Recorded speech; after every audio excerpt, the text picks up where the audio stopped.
Hi all and welcome back. Today I'm breaking down Out of Time, how it plays, how progression works, and what you can actually expect. All without any filler, so here we go. The easiest way to understand Out of Time is this.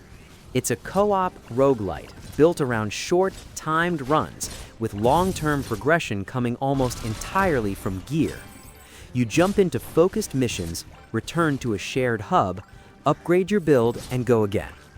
Moment to moment, combat is mostly auto-attack driven. Your character attacks automatically, while you focus on movement, positioning, and when to use your active skills. Those skills are where most of the impact comes from.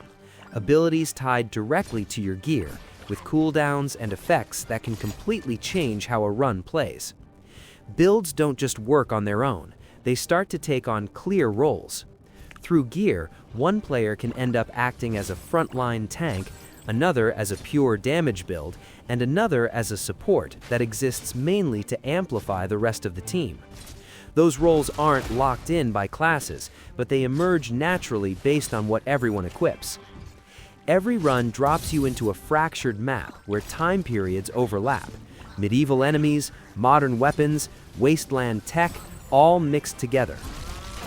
You have about 15 minutes to push forward, clear enough of the map, and trigger a boss fight before the timer runs out. If the clock hits 0, the run ends immediately. During a match, progression is temporary. Enemies drop XP, your whole team levels together, and every few levels you choose upgrades that only apply for that run. These boost stats, modify abilities, or add new effects, but once the run ends, they're gone. This is your match progression.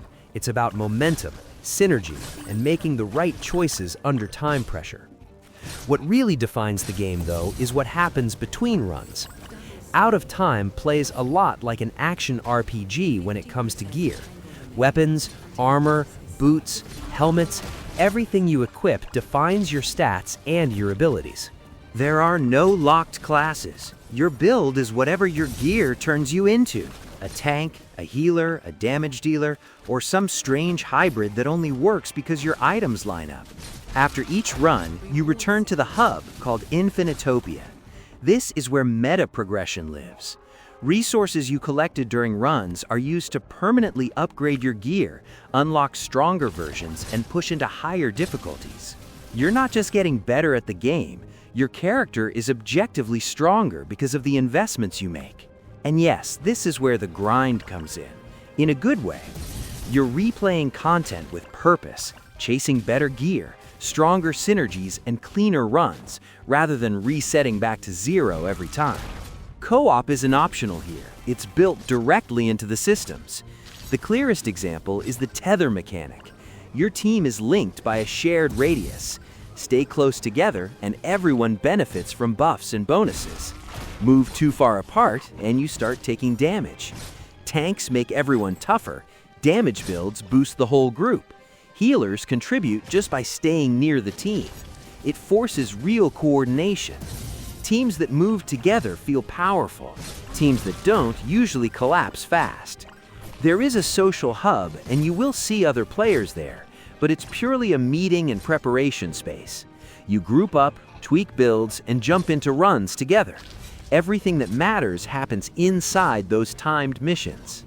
In terms of scope, the structure stays focused. Multiple eras, escalating difficulty tiers, and systems that reward replaying content with better gear rather than constantly introducing new mechanics. This game is about systems mastery, builds, and efficiency, not chasing story beats. Out of Time launches on Steam on December 16th. So if you're looking for a co-op roguelite where runs are short, progression is gear-driven like an action RPG, and teamwork actually matters because of systems like the tether, this one is absolutely worth keeping an eye on. And since this is a fully co-op game, I'm curious, are you planning to play this solo or with friends? Let me know in the comments. That was it.